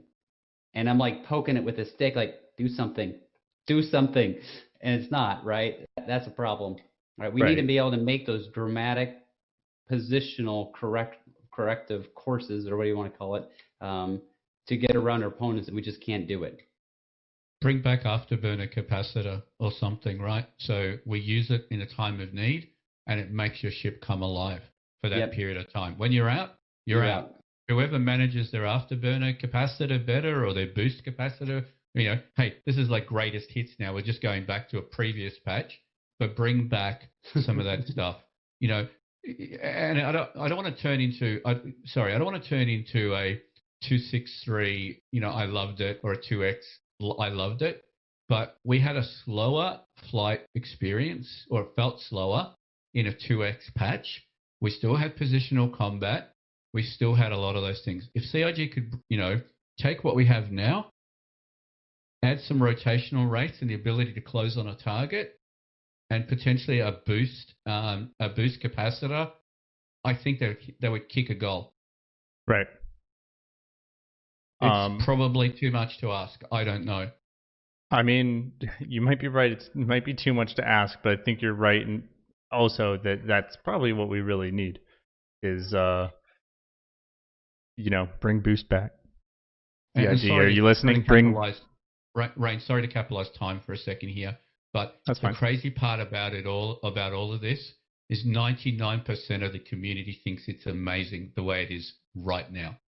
I mean, I don't Right? know. I don't know about that. I mean, you look at all the feedback threads, and they are on fire. They're on fire. We are those 1% of the fire people. There's probably okay. I'll be super conservative. Let's say 80 to 90% of the community thinks this thing is great. I will say, that I looked at Board Gamer's most recent video about the flight model, and all of the comments were infuriating. And I'm not even like, some expert pilot. I was just reading it and going, oh no, like this is not good. I don't think I'm a bad pilot by any means, but I do think but I did look at that stuff and go, oh man, this can't be good. And if but at the same time, what we've gotten a lot of is a vocal minority about other things, and they've gotten stuff done, it seems, this reactionary thing. And I think right now we might have a vocal minority, but it's very vocal. The PvP community especially is extremely upset about this. I know there's been a couple people that have been like, oh, I love it, whatever. But for the most part, everyone I've talked to has been like, yo, what is going on here? Something's whack. Right? So I think hopefully we can get something done with this amount of people spamming about it. Say, Nohman, what's your thoughts on it? I mean, you've kind of come in, you got that computer upgraded, you're getting your feet wet a lot in AC now. What's your thoughts on this? I mean, I think we've been playing for a while, like doing AC all the time, and we've got what we think combat should be in our heads. But I mean, you've been always more of a PU guy, and now you're really starting to get your feet wet with AC. What's your thoughts on a lot of this? Oh, my thoughts probably aren't in sticking with a lot of yours. I want to hear it. I think a lot of people get real doom and gloom whenever changes like this get pushed out, and I just want to remind everybody, we're still in an alpha. The game we're going to have in 6 months is not going to be the game that we have now, and they're constantly changing things and iterating on things, and that's really all there is to it. I mean, it's just if you look back to when AC was first introduced, right? That flight model's long gone. And the flight model we got in 3.0, it's about to go away as well. And now we have this one. And I wouldn't be surprised if we have 3, 4, 5 more iterations until we have a live release. And hell, even after we have a live release, it's always possible we can go back and revise it again. And I don't know what's going to stick and what won't, or what the final product's going to be. But I would encourage a lot of people that are really upset about this to just kind of, take a breath and, again, everything's always in flux when it comes to this project, as frustrating as it can be. And just to kind of keep it in perspective, while it might suck now, it might not suck forever. And really, again, for me, is not to use this again, I guess I just don't really care that much. Again, it's just different shades of or different flavors of ice cream. This is just a different flavor. Will it last? Who knows? But well, it's just different. And different is not always bad or ice cream guy or what? Because I won't talk to you if you do. Well, Mute Man said in chat, by the way, he said, this is like the fourth or fifth time it's changed completely, like a straight 90 or 180 degree turn with the flight model and the tuning. And he said, I think most people are just upset that they're not picking a direction and going in it, and they're just sort of seem all over the place. I understand that. Again, right. Why don't we have a design document for this? Why don't we have, like, this is why we did the things we did. It's to address X, Y, and Z. It's to facilitate this in the future. And again, context is so important. And right now we have none. We don't have any. They just said, we're changing it. Here you go. And that's the really frustrating part. If there was context and reasoning and, maybe just some bit of evidence we could wrap our heads around, the reasoning, it might be more palatable for a lot of people, and we just don't have any of that. Yeah, That's my point. Is I want to know where they're going. I just can't. When I always use the word swings and roundabouts. When you're swinging one way and then another way and another way, and you see other features being developed, and they tend to all align and head off, it's got to me. I have to question who are the people who are working on this, and have they really sat down and got the the crayons and the whatever and drawn up a freaking whatever and said, here, we're heading this way. I think the short answer is, from what I've seen, no. Right. Well, and I think it's important that we keep saying that, and I'll tell you why. Because almost every game that I've played, especially competitive games, and I know Star Citizen isn't necessarily a competitive like esport or something like that, but almost every game that you play that has a competitive nature to it, they have something like that where they say, look, we're trying to address this issue with this change, right? And they do that with every patch. So I think it's important we keep saying that, because then maybe they'll actually let us know. But at the same time, well, we're here how many years later, and CIG still isn't doing that. So who knows? Maybe. And just to say it again, why now? Yep. Why now? Why at this very moment did you do that? Yeah. Let's move on. We kind of talked about the space there. Atmosphere feels a little bit more realistic now, I think. Jolly, you touched on that a little bit earlier. Do you think these changes are here to stick around? Do you think they're good? I think they're great. Like, I don't put much time in atmosphere. Right. But it's one of the design goals that, Chris Roberts had. World War II planes. Now, that's not in space. It's in atmosphere. Yeah. But I think that adds a pretty interesting dimension. Things are going to fly differently in atmosphere. Well, awesome. It feels heavy. I've got a bank. I can still pass out if I push a little too hard. I can't just freaking turn around like a whatever on a thing. I can still hover directly above a thing. But absolutely, I think it's a great iteration on what they have in live. Right. My only beef with you guys are talking about Atmo, right? Yeah, atmospheric flight. So there's actually one thing that absolutely drives me nuts, and I think a lot of dual stick users will probably notice this, or anybody that really is dual stick in general, is if you yaw in atmosphere, it will induce roll. That's a big no-no.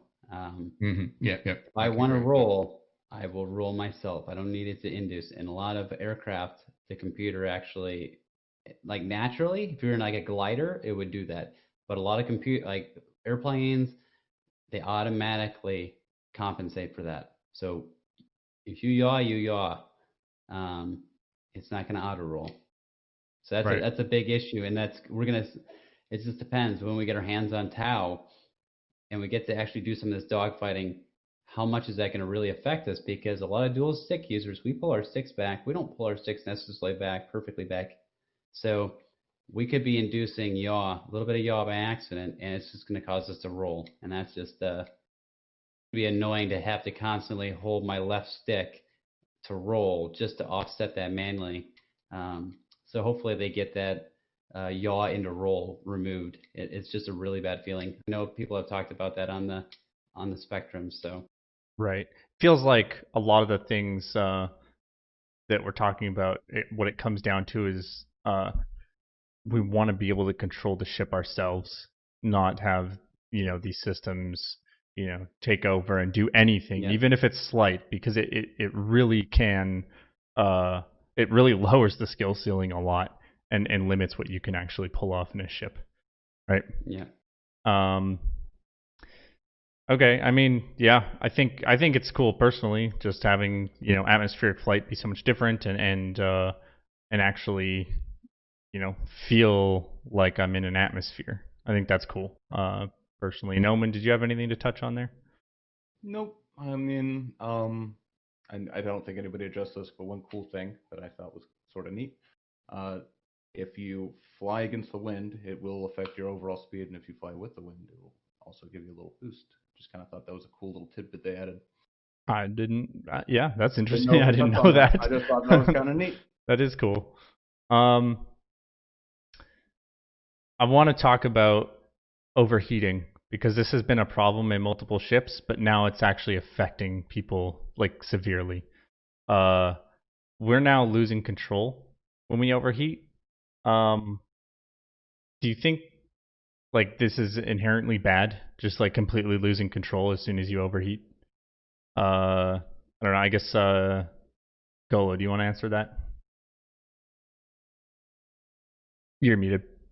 Yeah, in my opinion, we shouldn't be overheating and losing control. I mean, I guess I get the idea of overheating and losing translational control, but I should not be losing rotational control. The ship should be like, okay, hey, we need this amount of cooling to maintain our rotation, and it will make sure there's plenty of cooling for that, but not enough to essentially cause us to like roll out of place because there's just so much going on, guys. Like we've got oversteer on the ships, we've got oversteer from overheat, we've got damage from getting hit. If a thruster gets hit, we're going to have effects from that.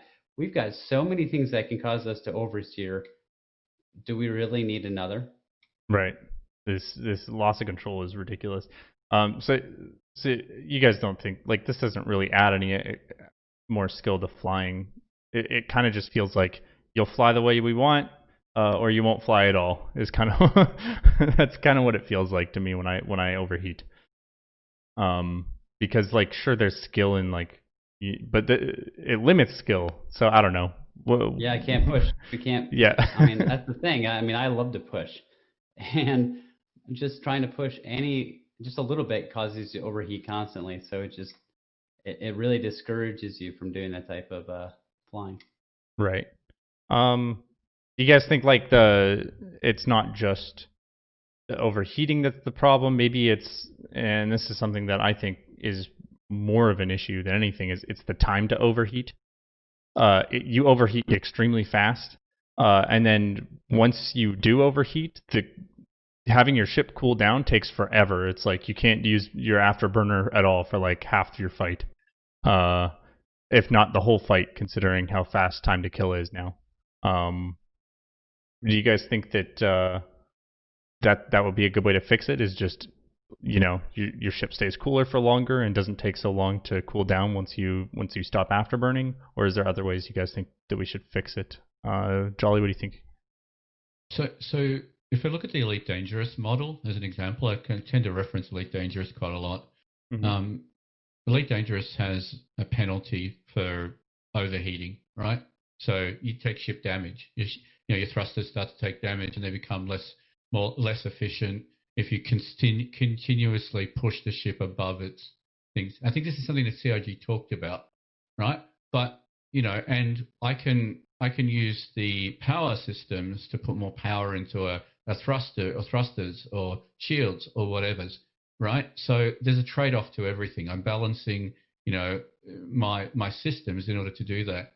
But again, to Golo's point, I think this is something CIG needs to go back and take a look at. And in the current live build, I think they sort of tuned a lot of that back, right? So I remember at the beginning of a few patches ago when they started introducing these heat mechanics, ships would just flop around. The F7C, as an example, was really, really quite bad. And then slowly but surely, I think they've been sort of, upping heat tolerances up and up to a point where people stop complaining about it because it's no longer as big of an issue if you fly within a certain limit. They've now lowered the bar again. And I think what we're probably going to find is they're going to start tuning it slowly back up again. Right now, if I push too hard, my nose raises itself up. Like I'm not doing any stick movement. It just does it. But it just does it. And it's like, I don't understand why. And if things get really bad, the ship goes into a barrel roll. Yeah. Right? I mean, like, how does that work? How does the ship go into a barrel roll when there's no power? It's overheated. But they introduced some artificial mechanic. I think it's CIG's attempt of keeping us of bringing us closer together, or the belief that they can bring us closer together by keeping us under the SEM speed. But they've added all these other limits that impact you if you go above? What's the point of having? They should just cut the limiter off at the SCM speed, and then you've got to click another button to, cruise. A la what we used to have before. But I don't know. I just think they need to. We'll probably find they start tuning it up as people complain about it more.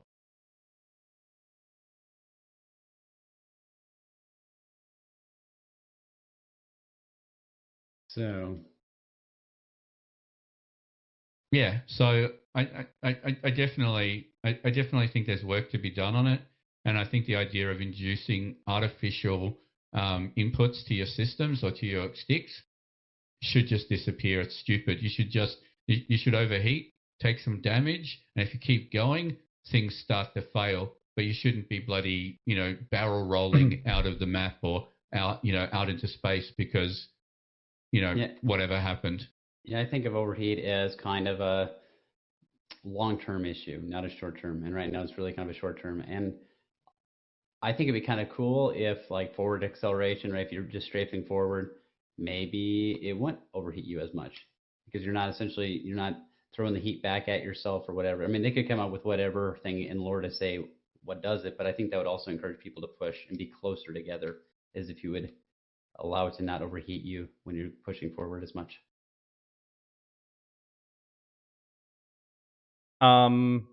Yeah. So just the general consensus is, overheating is really bad. Nohman, and correct me if I'm wrong, you do fly the Saber, right? This patch, really, the only thing I've been flying is the Gladius with fixed attritions. And, this is a little off topic, but, I just kind of want to talk about this real fast. One thing that I felt like Elite Dangerous did really well is their user interface. It was quick, it was easy to navigate, it was uniform across all the ships.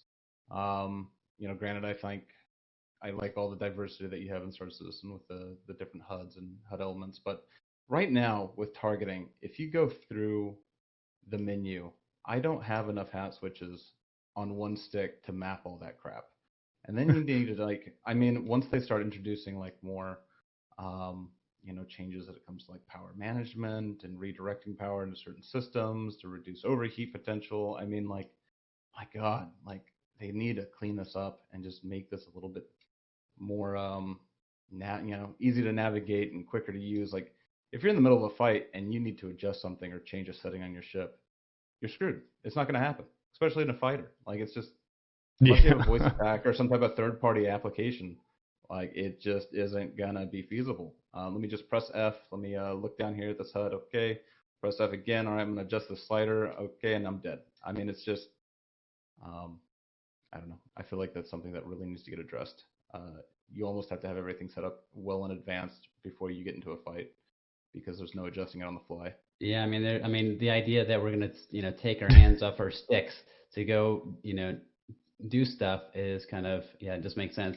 A good example of this is if you look at the radar globe in 3.10, you can actually click on targets behind you.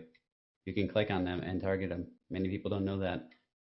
I don't want to be having to click targets on my MFD or my radar, and that's how I target. To be able to target some guy behind me. You know what I mean? Yeah. Whatever the radar shows, it show on the HUD. We should be able to use a hat button to get to it. It's got to be clean. Like Nohman said, Edie does such a great job of just kind of letting us page through stuff. Right. Yeah, you can be in a sticky situation in Elite and still navigate the menus pretty reliably and fairly quickly. So just something I would like to see change. I know we were talking about ways you could maybe circumvent the overheating, again, adjusting power and managing systems. There's just no feasible way to do that right now on the fly. And God, just the way they've kind of designed this whole thing, I just don't see that ever being an option, really. It's kind of crazy to me, and it seems like a big oversight.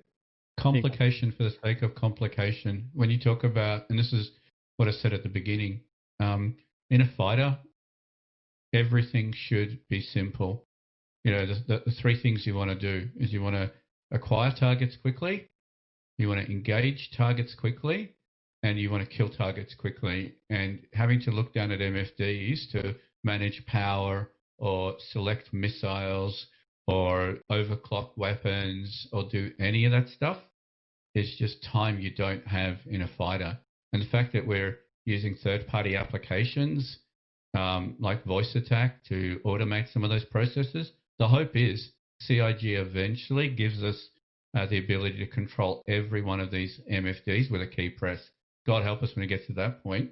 You're going to have a list, 100 pages long, but at least you can automate and voice control some of this stuff, which would be terrific. I want to have something like, like Nohman's combat mode or whatever the hell it is, where I say combat mode and my ship's configured for a fight. And then I want a mode that says run away, where it's configured to fucking port all the power into the engines. I want a mode that's a balanced mode where I'm just trading or I'm doing whatever. All that stuff should be, key bindable. And right now, we're years away from that. I feel like...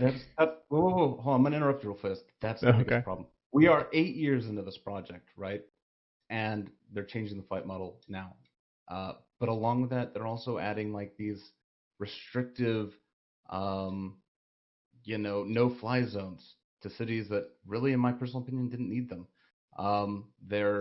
We have these long-term persistent issues that just aren't being addressed. And all the while, we're getting all these other features that, we don't need at the moment. Prison systems, say what you want about them. I personally don't really see a reason to have them in at the moment. But it just seems weird to me. It just seems so weird. These are some things that I thought would have been addressed a very long time ago. And yet here we are, 8 years down the road. Not trying to be all doom and gloom, but it just seems like you, Nohman. Very strange. I just want to say, and we've joked about this a little bit before, but it's true. Within the time span that this game has started being developed and then to now, SpaceX has launched a rocket into space and landed it back and now has sent actual manned spacecraft into space. That's why we did have that conversation. CIG, what are you doing? Come on. We're not asking you to do that. We're just asking you to get fucking, the MFDs right. Yeah. To kind of touch on that a little bit, though, I think, and I could be wrong, I probably am wrong, but I guess it would be nice to see CIG have their own version of voice attack inside the game. So that... I think that helps. Then we don't need a third-party software, which is fine to have third-party software, right? But if it's a requirement to fly effectively, which it will be if if we have all these settings we have to worry about,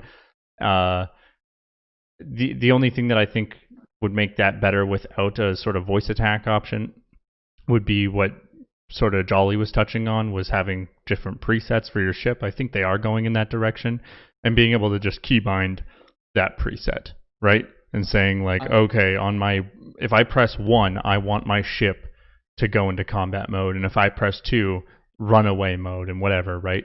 So, for people in chat that haven't had a chance to actually play 3.10 yet, there's probably 25 different bindable keys just for targeting now, and that's ridiculous. Like, that is absolutely ridiculous. Progress, man. People think it's crazy when I tell them when I played World of Warcraft, because as a PvP player, that my main character, which is a mage, had 30 keybinds that I used regularly in every PvP fight. People thought that was crazy. Star Citizen is insane. I don't know 90% of my keybinds. I have my joystick set up so that I know, like, okay, I can fly. That's about it. I don't have keybinds to get in and out of my ship because I'll never remember that shit. Like, all that stuff is just so lost on me. So we're running into two issues now. A, we don't have enough joystick keys on our joystick. And B, the keyboard is running out of keys to be able to bind shit to, and having to go with modifiers now, and those modifiers aren't enough. I mean, have you looked at the default key layout on this game? The default key layout doesn't even encompass half of the key presses, like half of the things you can keybind. Keybinds everywhere. Right. Double click, Yeah. triple clicks, It's alt scary, man. this, alt that. I mean, targeting is a two-step process. Pinning a target right now is a two-step process. Hence the idea of using a third-party app to say the word pin target. I That's mean, yeah. Installing a third-party Pin app target and one, lock saying target yeah, one. doing that is Yeah. easier than actually keybinding it in the game and using it. Yeah, this overcomplication of the UI and the systems and everything feels like it's Hey, intentionally overcomplicated almost. Track It- IR, it's- guys. it's Track very IR makes it practical. easy. Track It's just- IR. It feels like it's all just been patched together without a lot of foresight. But we'll never know because they didn't tell us where they're going And with that's it. the problem, because then it gives you the illusion that there's no direction, right? And that Yeah. they're just kind of Yeah. spitballing, and that's where the biggest problem comes in my mind. While I have no doubt that this project will live up to my expectations, it's issues like this that give me, just a bit of a pause, and I just have to wonder, like, what the hell's going on? Like, why? It's just disconcerting, I guess. Yeah. that's the thing for me as well, is why like a lot of the decisions that CIG have made is why. What was wrong with targeting before that you couldn't just iterate on it? What was wrong with the flight systems before that you couldn't just iterate? What was wrong with having a design philosophy that says keep it simple, silly or whatever, the KISS principle? It's complication for the sake of complication. Look what we've done. We got more key bindings than any other game, right? I just don't understand. Like, please come out and tell us this is all just some big experiment to pick one or two that make sense, and the final whatever is going to be something, right? That honestly, I'd be fine with, because it'd be like, oh, okay, cool, let's try it all out then, right? But Yeah, there you go. This scares me because I look at what you just buy voice attack and add it to its FOIP. Job done. That's the 600 million goal, right? Yeah, by voice attack. Yeah, I don't know. I feel like it's ridiculous. Golo's like, buy Track IR, guys. It's the best. I don't doubt that, but holy man, how much money do I got to spend just to be able to play the game? Not buy voice right, attack, like buy Track IR, buy a Verpal because it's got more keys than anybody else. Yeah. Just the whole mentality of just you need 32 gigs of RAM, guys. It doesn't work if you don't got 32 gigs of RAM. Like it just feels like, yeah, I don't know, but ultimately, what I'm scared of is that they don't have a specific direction. They do a patch like this, and then they're like, we like it, and then they keep it, even if it's this. And if this is the end game, like if they were like, no, I think we're gonna stick with this flight model and tuning, I think it's good.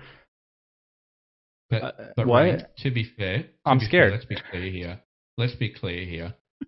I see the direction in everything else that CIG's doing, right? Planets look amazing. System, landing zones look amazing. Mining looks amazing. Trading looks amazing. There's a whole shit ton of stuff that CIG does that has a clear direction and looks amazing. What we're talking about here is the flight experience and how combat works. At this point, the jury's still out after 8 years. Yeah.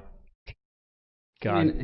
I mean, they pretty much said during the comm link that was posted, a lot of stuff's going to come in 3.11, stuff's going to come in 3.12, especially like in high-speed combat maybe. I guess we'll have to wait and see.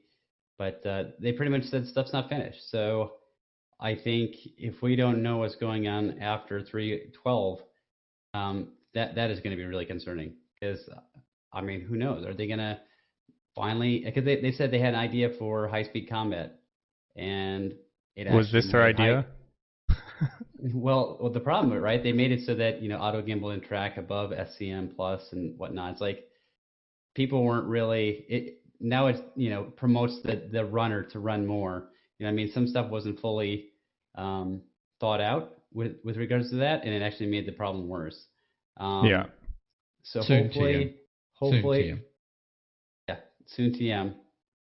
That's Maybe what- not this patch, maybe not the next one, but hopefully 3.12, we have a true, per the link, we have something. We have a general cohesive idea of what like goal and objective that they want to achieve.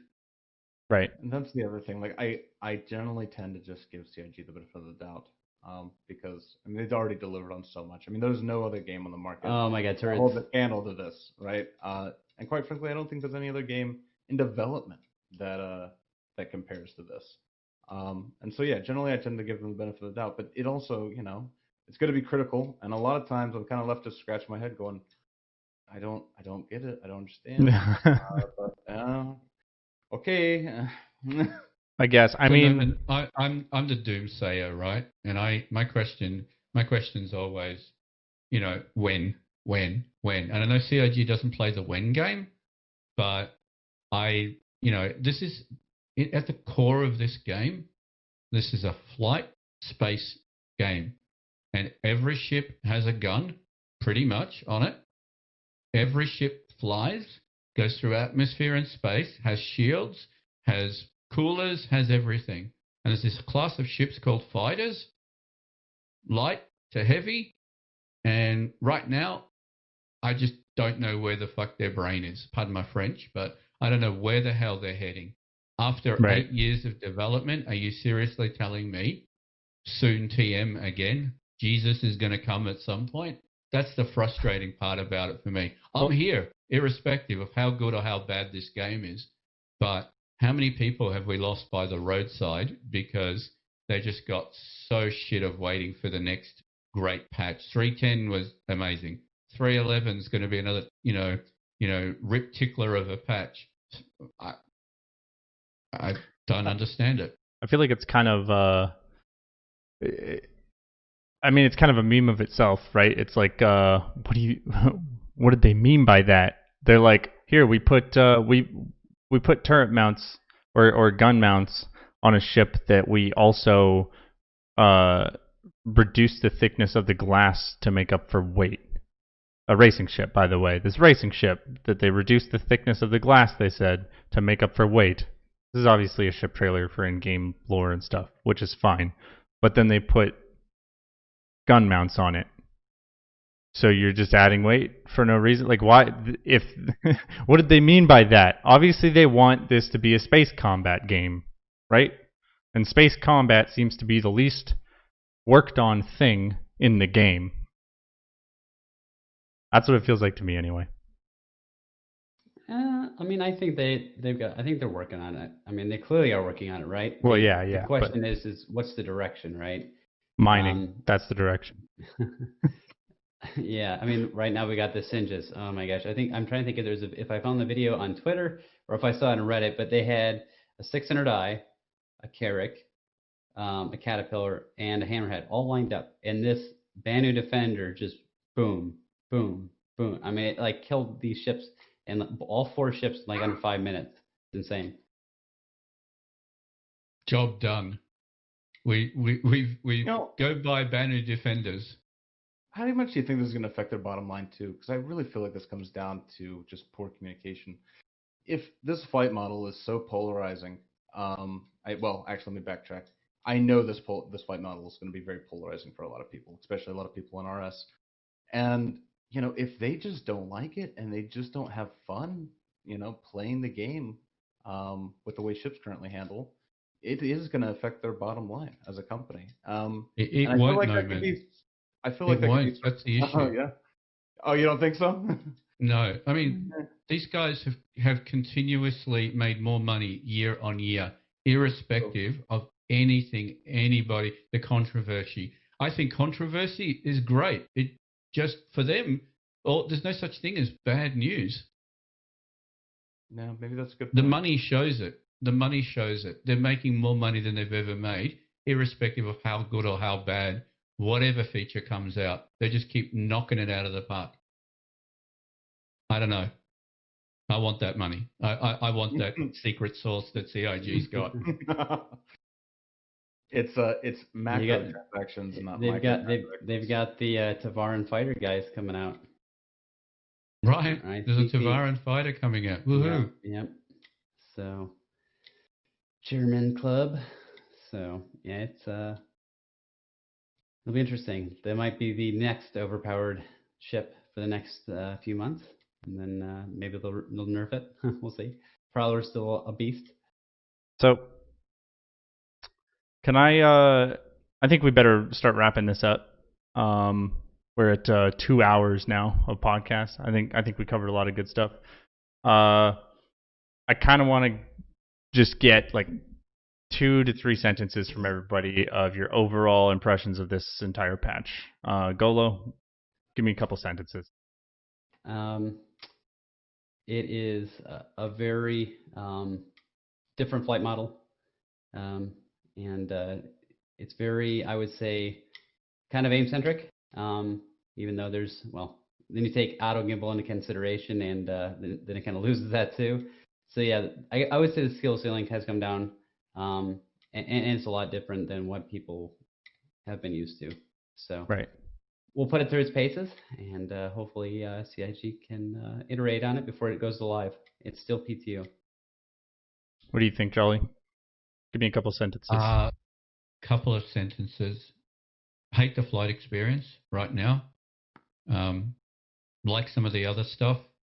CIG, please tune the flight experience. You know, I don't know what else to say. I can't say some of the words I want to say. I probably shouldn't. I've already said them in Spectrum. But flight experience to me is a backwards step. Nohman? You know, there's lots of good, there's lots of bad. I would encourage everybody to just try and keep it in perspective. And if you end up hating it, just know that it probably won't be permanent, as, you know, things continue to get iterated on and get finalized and improved. Just, you know, don't let this be the end of your, you know, Star Citizen experience. Hold on to hope. It will get better, I think, quote unquote. We'll see. But you know, I am, you know, again, it's just, I think they're just still, you know, trying to kind of figure out where they want to go with all of this. And it's really unfortunate that we aren't privy to that kind of information. I feel like that would alleviate a lot of people's concerns, but neither here nor there. I think I can sum up not just this patch, but our entire experience playing the game, and CIG's experience developing the game in 3 words. Slow and deliberate. I hope that actually means something in regards to CIG. I know that this patch feels slow and deliberate, and our experience playing the game it feels very slow and very deliberate. We all want this game to be the best thing ever that we've ever played, but it's been a slow ride. So I hope it works out, and I'm really excited, and I do want to get better with this patch and kind of try and figure it out. And I look forward to seeing where they do change some things, and hopefully getting a better idea of where they're taking it. Yeah. Does anyone have anything else they want to add before we sign off? No? Yeah, we pretty much covered everything tonight, guys. I appreciate everybody coming and hanging out and watching. This has been the Renegade Squadron podcast, number 5. We'll post this up on YouTube in a few days here. And if you didn't get to see the whole thing, you'll get to see it there. Thanks, guys. Thanks, everyone.